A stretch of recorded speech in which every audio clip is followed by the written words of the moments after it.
মুসলমানের সন্তান, হিন্দি গান তোমার কাছে ভালো লাগার কথা নয়, তোমার কাছে মুস্তাফা জানের রহমতের নাতে মুস্তাফা ভালো লাগার কথা ছিল। কথা বলেন ঠিক কিনা? আজকে আমরা মুসলমান, আমাদের আফসোস হওয়া উচিত, আমাদের লজ্জিত হওয়া উচিত। আজকে আমরা বাংলাদেশে, আজকে আমরা হিন্দুস্তানে, আজকে আমরা নিজেদের ঘরে কত রকমের ভালো মন্দ রান্না করে খাচ্ছি। ও মুসলমান, ফিলিস্তিনে তাকায় দেখো, মুসলমানদের চোখের পানি তোমার কলিজায় লাগে না, আল আকসা তোমার চোখের মধ্যে পড়ে না। ইহুদিদের অপচক্রান্তে তোমার কিবলা আলাদা হয়ে যাচ্ছে, তোমার মুসলমানদেরকে মেরে তাদের বুক খালি করে ফেলা হচ্ছে। মুসলিম বিশ্ব তুমি চুপ ছিলে। আল্লাহর নবী যদি হাসরের ময়দানে ডাক দিয়ে ধরে, আমাদের জবাব দেওয়ার মতন आदम से लेकर शीश से लेकर मूसा कलीम तक, इब्राहिम खलील तक, किसी को पहला आसमान में, किसी को दूसरी, किसी को चौथी पे, किसी को पांचवी पे, किसी को छठी पे, किसी को सातवां पे हमने रोक दिया। इससे ऊपर जाने की इजाजत नहीं दी। लेकिन जब मेरे महबूब की बारी आई, मैंने कहा या रसूल अल्लाह, सुम्मा दना फतदल्ला फकाना क़ाब क़ौसैनी औ अदना। आप आगे बढ़ते जाइए, हमें बहुत अच्छा लगता है। चाचा मारा गेছে, बाबा मारा गेছে, বন্ধু এসেছে 4 দিনের ফাতিহায়। আপনার বাবার মৃত্যুতে তার কোনো শোক নাই। জিয়াফতের খাবার খাবার পরে দাঁতের চিপা থেকে গোশত বের করবে খিলাল করতে করতে, আর নাক মুছতে মুছতে বের হয়ে যাবে আর বলবে গোশতটা তো ভালোই হয়েছিল কিন্তু লবণ কম হয়েছে। কথা কোন ঠিক কিনা? এই যে মুরব্বী চলে গেল, এর কবরের কি অবস্থা, এটা নিয়ে তার কোনো মাথা ব্যথা। তার মানে বোঝা গেল আমরা যে যত কথাই বলি, দিন শেষে কেউই আমাদের আসল আপন। এই তো বুঝতে পারছেন, আসল সমীকরণে আসি আমরা। দিন শেষে কেউ আমাদের আসল আপন। আসল আপন হলেন একজন, তিনি রাহমাতুল্লিল, মাশাআল্লাহ, তিনি রাহমাতুল্লিল। আমার নবী ছাড়া আশিক উম্মতের আল্লাহর আদালত থেকে মুক্তি পাওয়ার দ্বিতীয় কোনো রাস্তা। ইয়া মুহাম্মদ মুস্তাফা নবী সাল্লাল্লাহু ইয়া মুহাম্মদ মুস্তাফা নবী সাল্লাল্লাহু শাফাআতের কান্ডারি, শাফাআতের কান্ডারি মদিনা ওয়ালা ইয়া মুহাম্মদ মুস্তাফা। আল্লাহ আজকের মাহফিলে যারা এসেছে, এই মাহফিলে যারা শরীক হয়েছে, এই মাদ্রাসার মিশনকে এগিয়ে নেওয়ার জন্য যারা জানে মালে খাটছে, আল্লাহ আমাদের সকলকে তুমি নবী কামলিওয়ালার সুপারিশ দান করে দিও। আরো জোরে বলেন, নবীর সুপারিশ পাইলে কি ক্ষতি হয়ে যাবে? ও মুসলমান, এমন নবী পাইলাম আমরা এখনো নবী চিনতে পারি নাই। নবী যদি চিনতে পারতাম রে মুসলমান, মুসলমান নাম দিয়া আবার নবীর বিরোধিতা কেমনে করতাম? নিজেকে মুসলমানও দাবি করে আবার নবীর বিরুদ্ধেও চক্রান্ত করে এমন মুসলমানের নামের মুনাফেক আসে না নাই? ও মুসলমান, আওয়াজ দিয়ে বলেন আসে না নাই? আমার নবী ছাড়া মুসলমান আমাদের কিয়ামতের দিন কোনো উপায়? এইটাই তো শেষ কথা। ও মুসলমান বলনেওয়ালা মুমিন, নিজেকে মুমিন দাবি করা মুসলমান, কেমন নবীর উম্মত আপনি আমরা এখনো চিন্তা করতে পারি নাই। আমার নবীর শান এত বড়, এত বড়, এত বড়। আমার নবীর মতন আল্লাহর এই জমিনের মধ্যে, সৃষ্টি জগতের মধ্যে দ্বিতীয় আর কেউ হইতে পারে, থাকতে পারে? আগে কখনো ছিল, বর্তমানে কেউ, ভবিষ্যতেও কেউ আসবে না। আলা হযরত বলছেন, जिसका कोई सानी नहीं वो नबी हमारा है, जिसका कोई सानी नहीं वो नबी हमारा। ও উর্দু বুঝেন নাই তো বাংলা তো বুঝবেন। আরে যেই নবীর তুলনা নাই, আরে যেই নবীর তুলনা নাই, সেই নবী আমাদের নবী জোড়ে, সেই নবী আমার। বলেন তো সবসে আলা ওয়ালা হামারা নবী सबसे बाला वो वाला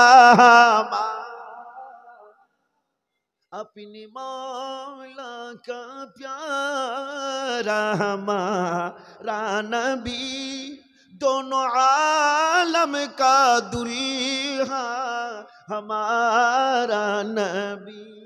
সুবহানাল্লাহ পড়বেন না? এগুলো আমার নবীর শান। লিখেছেন বেরেলির সুলতান, लिखचन आसमान ही पर सब नबी रह गए। आदम से लेकर शीश से लेकर मूसा कलीम तक, इब्राहिम खलील तक, किसी को पहला आसमान में, किसी को दूसरी, किसी को चौथी पे, किसी को पांचवी पे, किसी को छठी पे, किसी को सातवां पे हमने रोक दिया। इससे ऊपर जाने की इजाजत नहीं दी।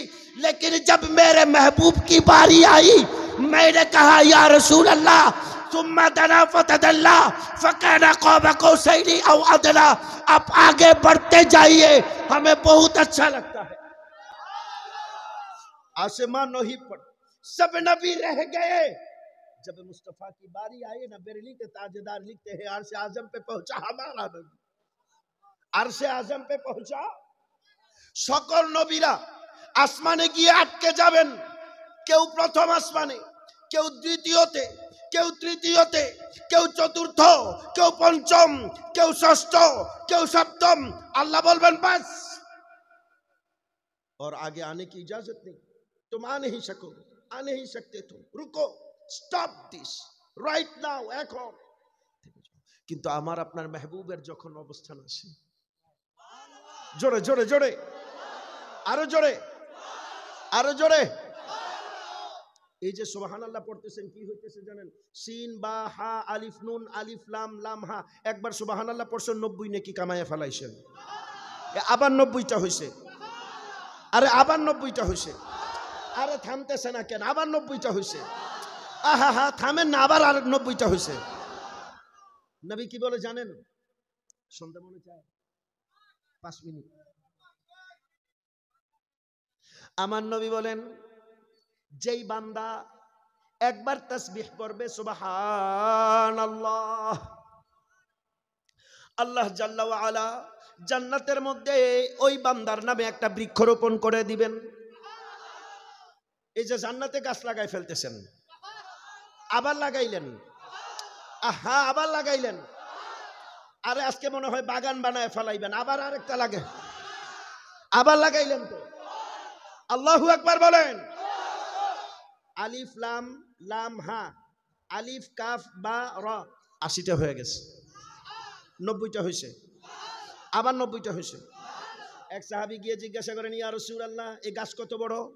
এই গাছ মদিনার কামলিওয়ালা নবী বলেন, গাছ কত বড় তোমার জানার দরকার নাই, শুধু এইটুকু বুঝো, গাছটা যখন লাগানো হলো, গাছটা যখন বড় হলো, গাছের যখন ছায়া পড়লো, গাছের যখন ছায়া পড়লো, আরবের সবচাইতে দ্রুত গতির ঘোড়া নিয়ে যদি তুমি ওই গাছের ছায়ার এক প্রান্ত থেকে দৌড়াইতে শুরু করো, আরেক প্রান্ত পর্যন্ত যাইতে দুনিয়ার হিসাবে সময় লাগবে বেশি না 500 বছর।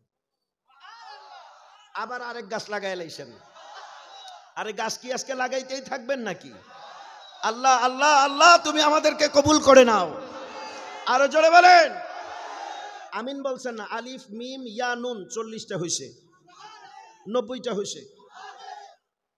আর চুপ থাকা যাবে?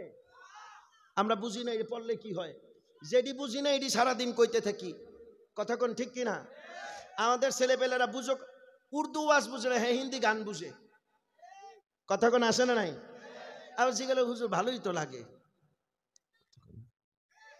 হুজুর ভালোই তো লাগে। ও মুসলমানের সন্তান, হিন্দি গান তোমার কাছে ভালো লাগার কথা নয়, তোমার কাছে মুস্তাফা জানে রহমতের নাতে মুস্তাফা ভালো লাগার কথা ছিল। কথা বলেন ঠিক কিনা?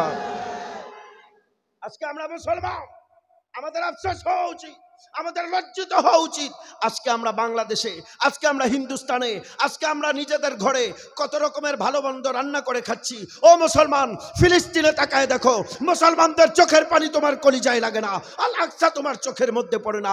ইহুদিদের অপচক্রান্তে তোমার কিবলা আলাদা হয়ে যাচ্ছে, তোমার মুসলমানদেরকে মেরে তাদের বুক খালি করে ফেলা হচ্ছে।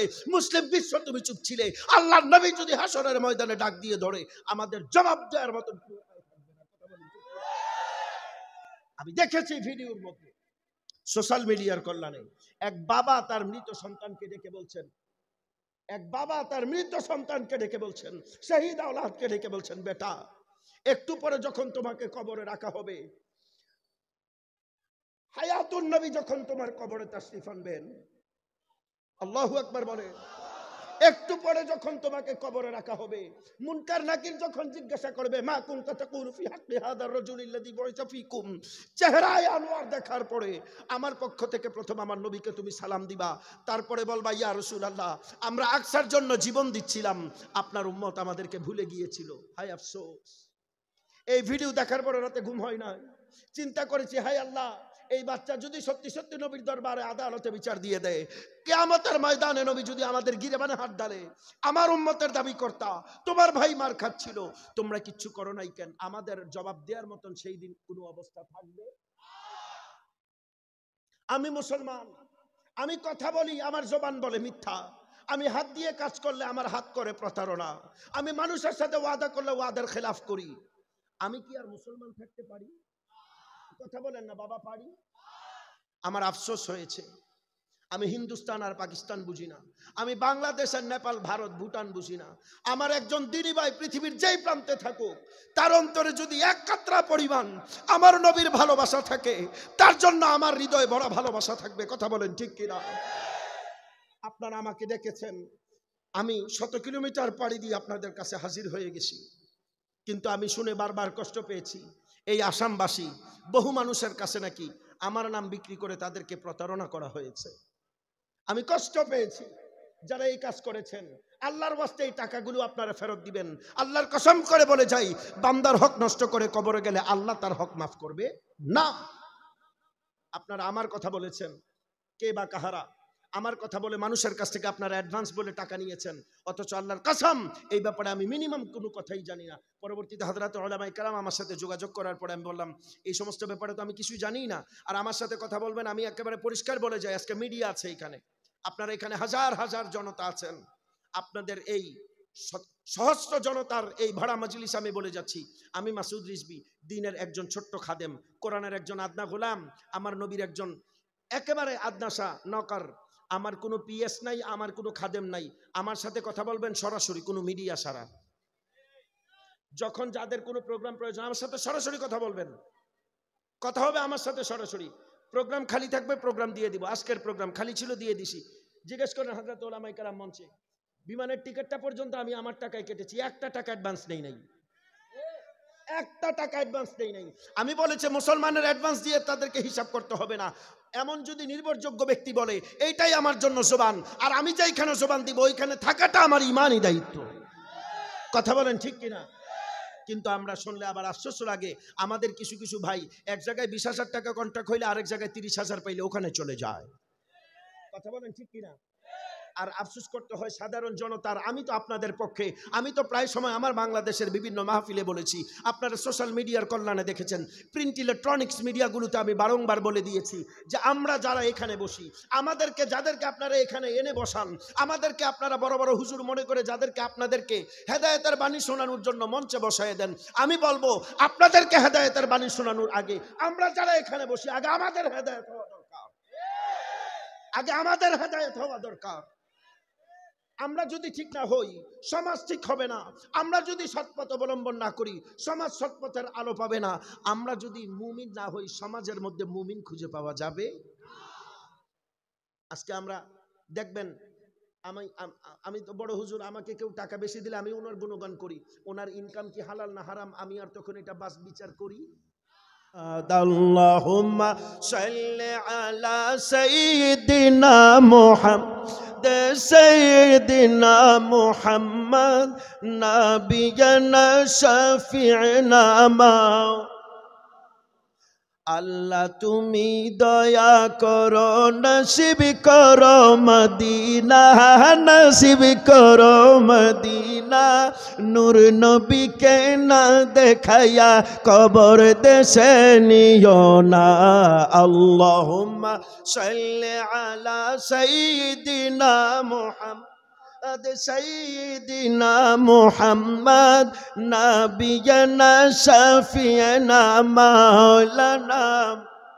আমির হামজা শহীদ হই, আবু জাহেল শহীদ হইল, ওই না দেখো বদরে, হে ওই না দেখো বদরে। আমির হামজা শহীদ হইল, আমির হামজা শহীদ হইল জঙ্গে উহুদ ময়দানে। আল্লাহুম্মা সাল্লি আলা সাইয়্যিদিনা মুহাম্মদ, সাইয়্যিদিনা মুহাম্মদ, নাবিয়ানা শাফি'না মাও। নবীর দরুদ পড়লে কলিজায় ঠান্ডা লাগেনি, শান্তি লাগেনি? কাশ দরুদ এমন ভাবে পড়বেন, চোখ বন্ধ করবেন, কলিজার চোখকে খুলে ফেলবেন, দরুদ এমন ভাবে পড়বেন আপনার দেহটা আসামে থাকবে, আপনার আত্মাটাকে সোনার মদিনা পাঠাইয়া দিবেন। কাশ নবী যদি আপনার দরুদে একবার রাজি হয়ে যান। কয়বার? জোরে বলেন কয়বার? ও মুসলমান, হাজার হাজার বার লাগবে না। নবী যদি একবার রাজি হয়ে যান আর মাওলায়ে কারীমকে যদি ডাক দিয়ে বলেন, এই রব্বে কাদির, আমার এই পাগল উম্মতের দরুদ আমার পছন্দ হয়েছে। ও মাওলা, আমি জানি না তুমি কেমন করে, কোন হালতে, কোন সুরতে, কোন ওসিলাতে আমার এই পাগল উম্মতকে আমার দরবারে আইনা দাও। এই পাগল আর মাগুর মারিতে বসে নয়, মদিনার জমিনে বসে দরুদ পড়বে। আমি রওজা থেকে তাকায় তাকায় মুচকি মুচকি হাসি দিই। এইটা নবী যদি চায় হবে কি হবে না? সম্ভব কি সম্ভব না? নজরুল বড় চমৎকার বলেছেন, ও দে দে পাল তুলে দে, মাঝি হেলা করিস না, ছেড়ে দে নৌকা মাঝি যাব মদিনা, ছেড়ে দে নৌকা মাঝি যাব। আওয়াজ এরকম হইলে ওয়াজ বন্ধ হয়ে যাবে। ছেড়ে দে নৌকা মাঝি, এই আওয়াজ কি বলে? এটা রাত 2:30টার আওয়াজ। আরে ফুটবল খেলা চললে যদি গভীর রাত দিনের 12টার মতন হইতে পারে, ও মুসলমানেরা দেখা যাও, আজকে মাগুরমারিতে আজকে নবীর প্রেমের ইশকের বাজার বৈশা গেছে, ঠিক কিনা?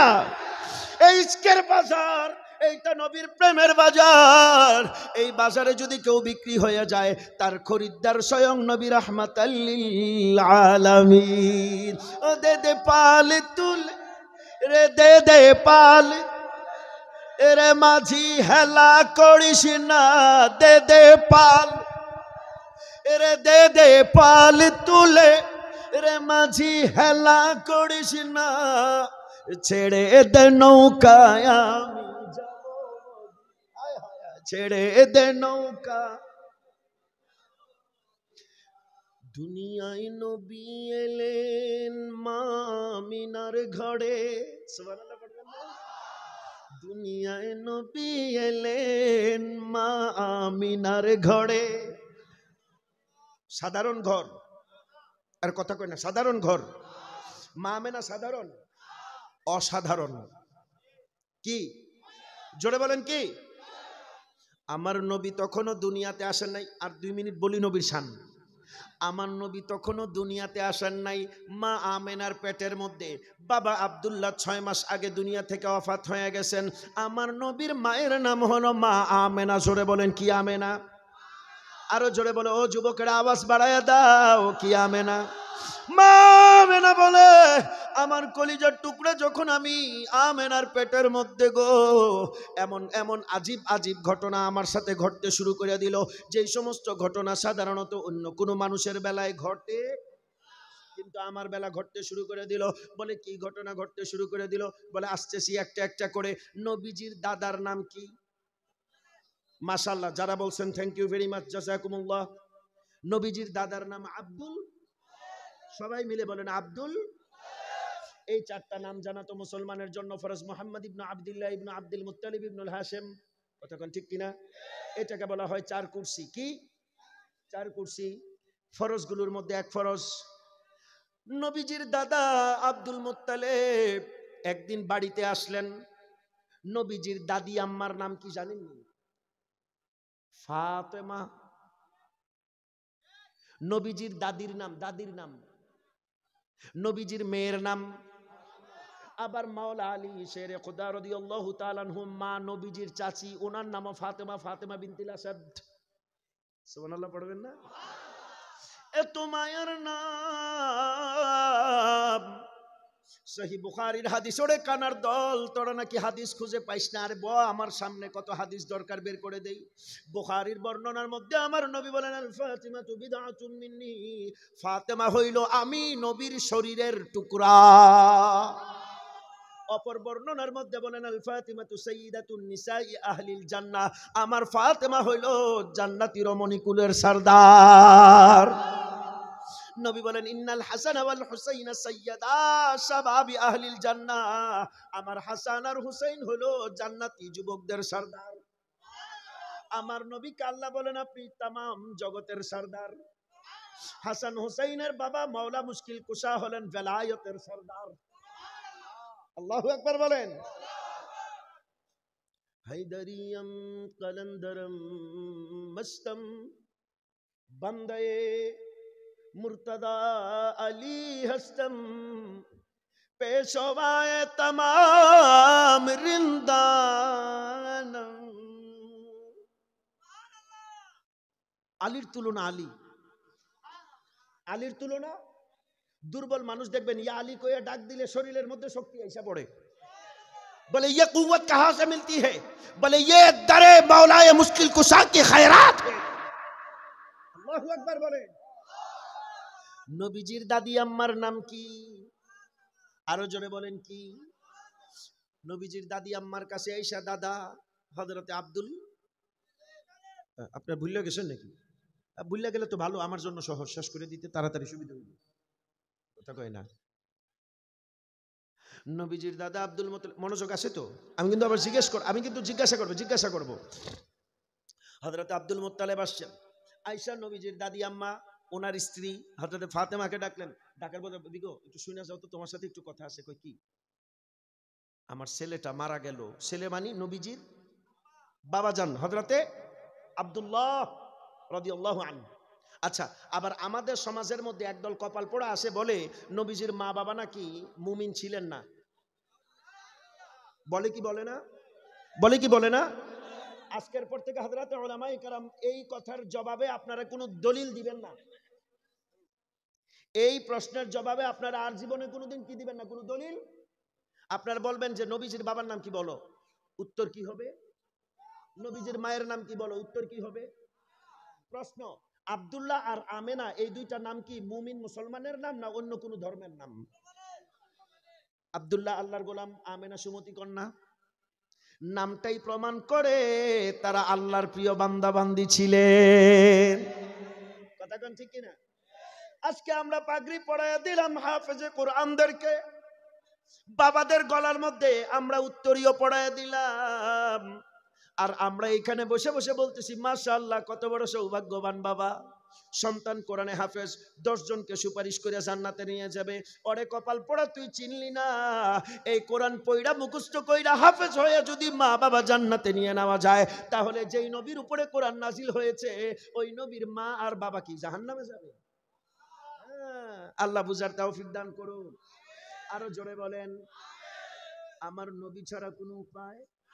আল্লাহ হযরত বলেন, লামিয়াতি নযীরু কফি নযরে না মিসলে তো নসুদ पैदा জানা ইয়া রাসূলাল্লাহ ইয়া হাবিবাল্লাহ ইয়া রাসূলাল্লাহ ইয়া হাবিব जगराज को ताज तू सर सो है तुझी को शहीदों से राजाना या रसूल या हबीब अल्लाह या रसूल अल्लाह या हबीब अल्लाह।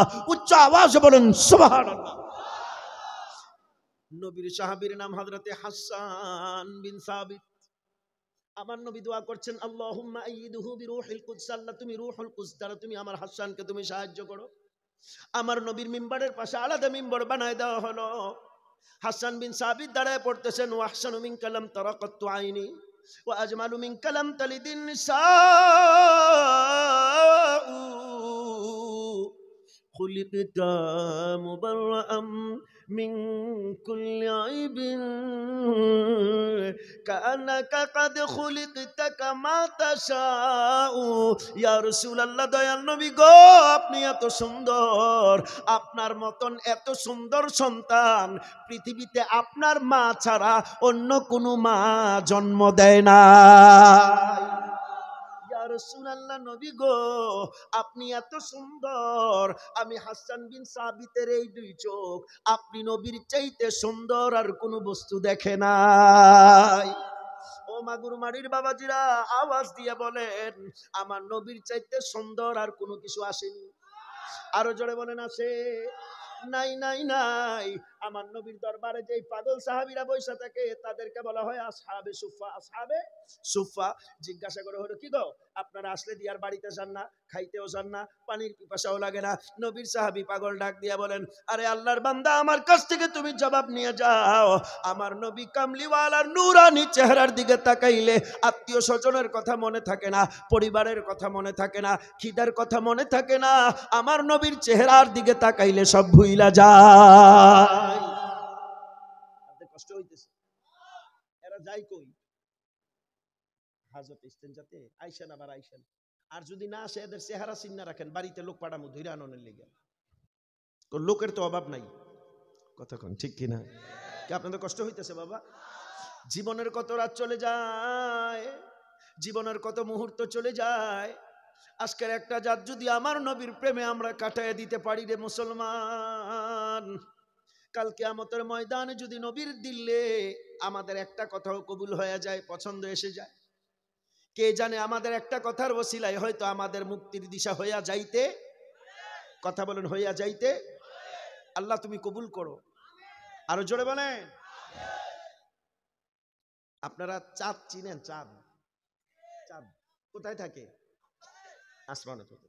আচ্ছা, আমি একটা কথা বলি, দেখেন তো,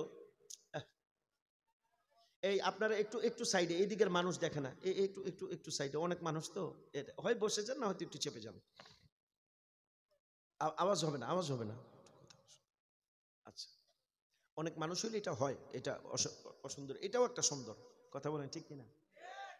আমাদের আজকের মাহফিলে কি শুধু মুসলমান ভাইরাই আসছে? অন্য ধর্মের দুই একজন মানুষ থাকতে পারে কি পারে না? কথা বলেন, পারে কি পারে না? আমাদের আচরণ যেন এত সুন্দর হয়, অন্যান্য ভাইরা দেখলে যেন বলে, হ্যাঁ মুসলমানদের আচরণ এত সুন্দর, মাশাআল্লাহ, কথা কোন ঠিক কিনা? আর এখন আমরা করি কি, দুই ভাই গুতাগুতি কইরা যেটি থাকে এটিও 12 জায়গা, কথা কোন ঠিক কিনা? এগুলো মুসলমানের চরিত্র হইতে পারে, মুসলমানের চরিত্রে মিথ্যা থাকতে পারে, মুসলমানের চরিত্রে প্রতারণা থাকতে পারে। আমার নবী কত বড় ফিলোসফার আপনি চিন্তা করতে পারেন। মদিনার বাজার দিয়ে নবী হাঁটছেন, মদিনার বাজার দিয়ে নবী হাঁটছেন, খেজুরের বাজার, সবাই ভালো ভালো খেজুরের পসরা সাজায় বসছে, নবী তাকাইতেছেন, একটা দুইটা তিনটা। আচ্ছা, দুনিয়ার সব চোখ ফাঁকি দিলেও রাহমাতুল্লিল আলামিনের নবুয়তের নজর ফাঁকি দেওয়া যায়? আয় হায়, জোরে বলেন না, যায়?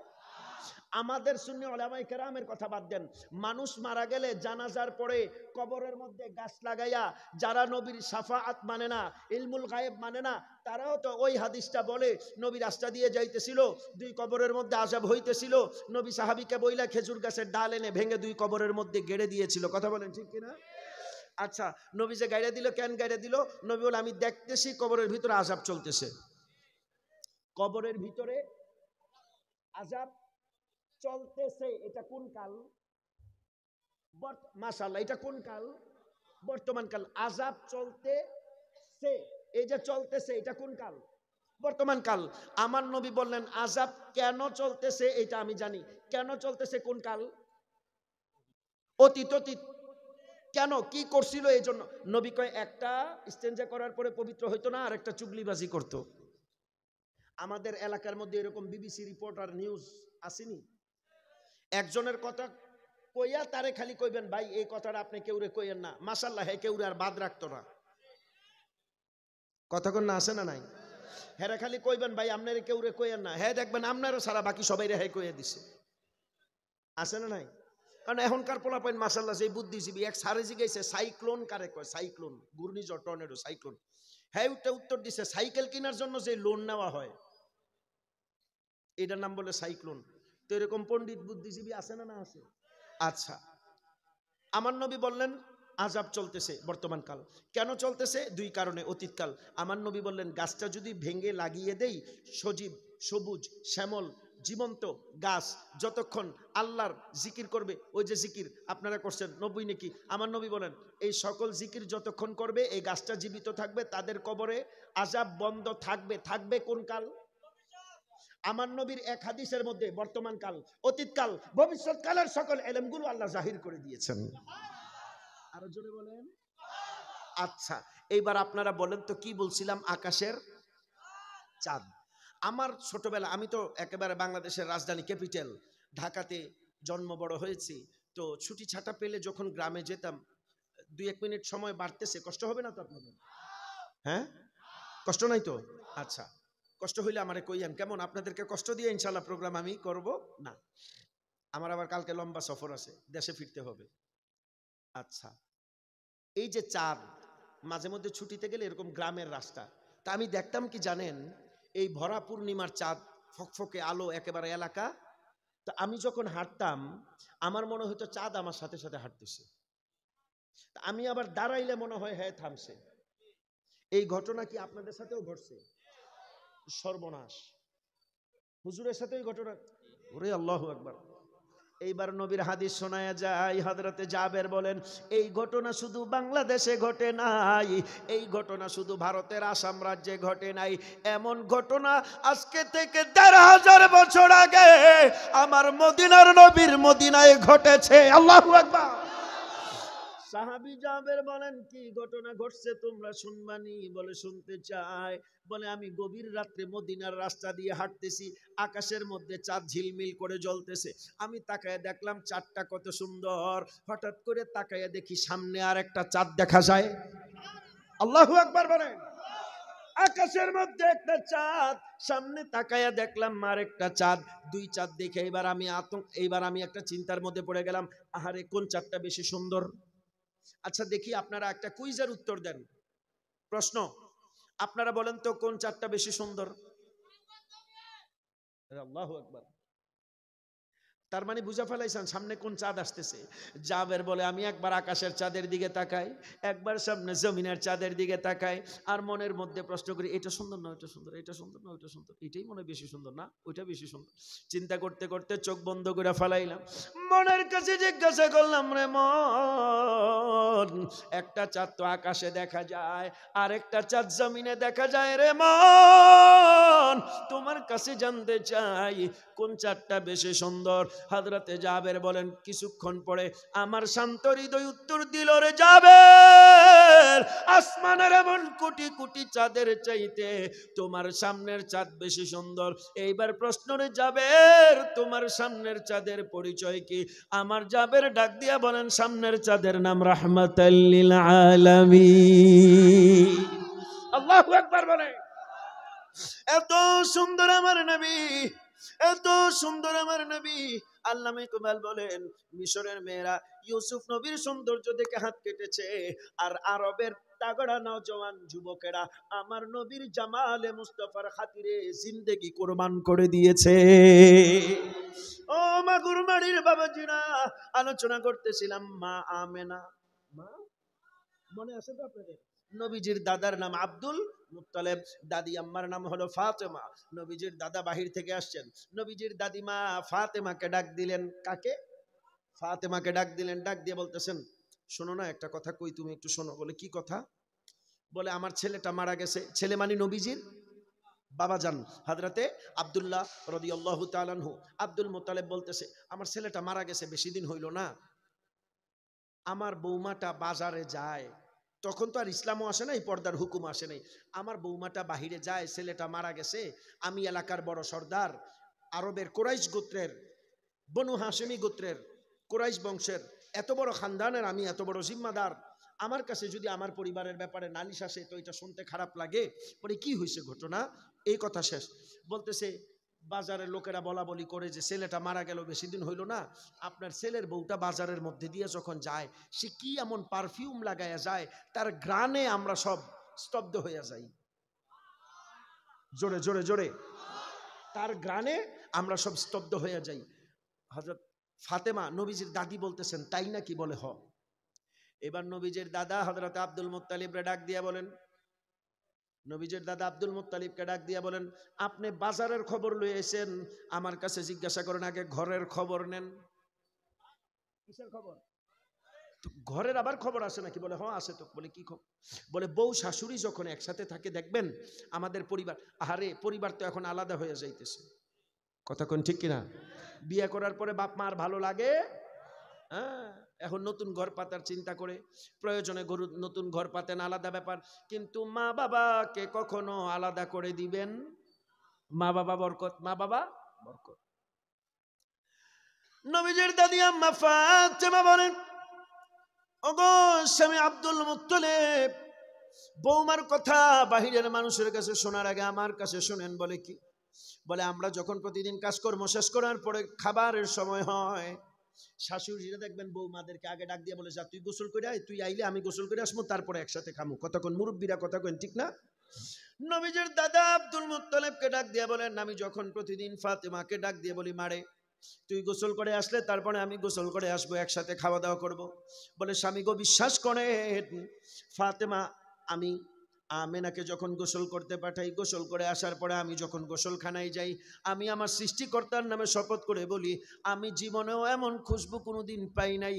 আমেনা গোসল করে বের হওয়া মাত্র ওই গোসলখানা থেকে এমন মেশকো আম্বরের ঘ্রাণ আসতে থাকে। আব্দুল মুত্তালিবকে খাইছে না, ঘটনা তো বড় মারাত্মক। ডাক দাও তো বৌমারে একটু জিজ্ঞেস করি।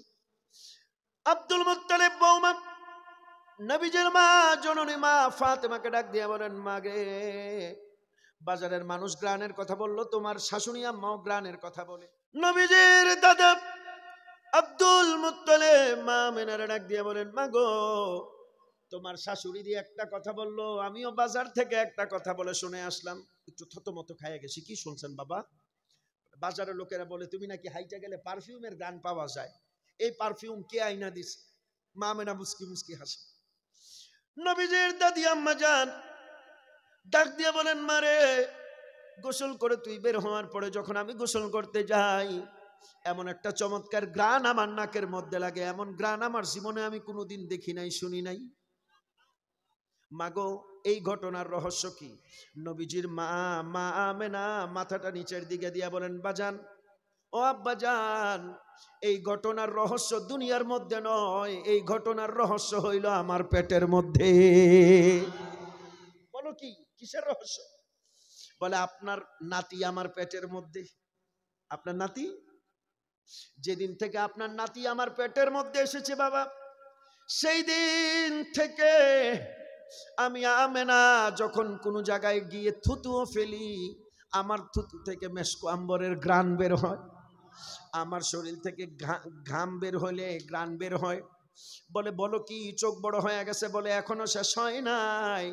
বলে কি? বলে আমি আমেনা যখন বাজার দিয়ে হাঁটি, আমি তাকায় দেখি জংলার হরিণীগুলো, হিংস্র বন্য পশুগুলো, রাস্তার ধারের কিনারার গাছগুলো, ওই ছোট ছোট পাথরগুলো, আমি যখন রাস্তা দিয়ে যাই, আমি আমেনাকে দেখলে এই রাস্তার ওই জীবজন্তুগুলো মাথাটা ঝুঁকায় দিয়া কি যেন পড়ে। আমি একদিন শোনার চেষ্টা করে দেখলাম ওই জীবজন্তুগুলো, অবুধ প্রাণীগুলো আমি আমেনাকে সালাম দেয় আর বলে, ওগো আমেনা তোমার প্রতি সালাম, তোমার পেটের মধ্যে দো জাহানের বাদশা আসতেছে। আব্দুল মুত্তালিব বলে ভয়ঙ্কর কথা, তাই নাকি? বলে এখনো শেষ হয় নাই। মারহাবা কোন। এখনো শেষ, আর কি বাকি আছে? মক্কার শুষ্ক এলাকা, মরুভূমি এলাকা, পানি পাওয়া বড় দুষ্কর। কূপের নলকূপ দিয়ে পানি উঠাইতো, নলকূপ ছিলেন তো আপনারা? কুয়া কুয়া কূপ কি বলে? কুয়া। কুয়া থেকে পানি উঠাইতে হয়। মা আমেনা বলেন, আমার সখী বান্ধবীদেরকে নিয়ে যখন আমি চামড়ার মশক নিয়ে পানি উঠাইতে যাই, আব্বা জান, সৃষ্টিকর্তার নামে শপথ, আল্লাহর নামে কসম, আমি যখন ওই কুয়ার পাশে যাই, আমার বান্ধবীরা কুয়া থেকে পানি টাইনা তুলতে হয়। যেই দিন থেকে আপনার নাতি আমার পেটের মধ্যে এসেছে গো বাবা, ওই দিন থেকে আমি আমেনা যখন কুয়ার পাশে গিয়ে দাঁড়াই পানি তুলবার জন্য, আমি আমেনা কুয়ার পাশে দাঁড়াইতে দেরি, পানির মশক ফেলার আগে ওই কুয়ার নিচে থাকা পানিগুলো টকবক করে উপরে চলে আসে। আল্লাহু আকবার বলে, দুই হাত তুলে বলেন আল্লাহু আকবার। এবার চিৎকার দিয়ে বলেন ইয়া রাসূলুল্লাহ। এবার উচ্চ আওয়াজে বলেন ইয়া হাবিব আল্লাহ। এবার উচ্চ আওয়াজে বলেন মারহাবা। বলেন আজকের মাহফিলে আমরা খুশি না বেজার? আরো জোরে বলেন খুশি না বেজার?